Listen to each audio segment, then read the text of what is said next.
how to turn the international community's biggest goals into reality.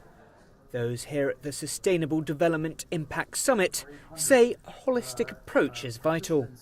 You have to get institutions that are not used to working together, even governments working with the governments, much less governments working with the private sector. And how do you actually orchestrate and create coalitions? And that's really the difficult social engineering of this. In 2015, the international community adopted the United Nations Sustainable Development Goals, 17 objectives designed to improve the lives of people around the world.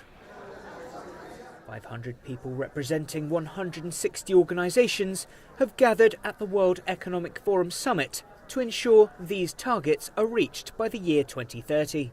I'm here because this meeting is not about just having a conference. It's about having some really strong discussions about how you actually implement the SDGs. And without innovation, it'll be impossible to get to full implementation. But the message here is that any progress made to help the world's most vulnerable populations will be undone without tackling the issue of climate change. Helping to implement the Paris Climate Change Agreement is a key priority at this event. World leaders set out the vision, but those here say a number of groups are needed to make it a reality.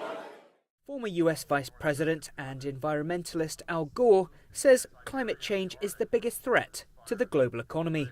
But this fight can also bring with it opportunity.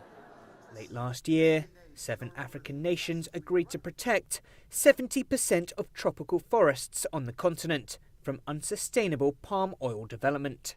And that has saved an enormous amount of biodiversity and greenhouse gas emissions.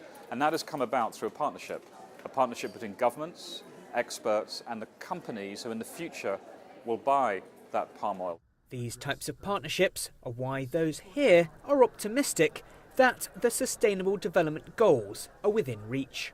William Denselow, CGTN, New York.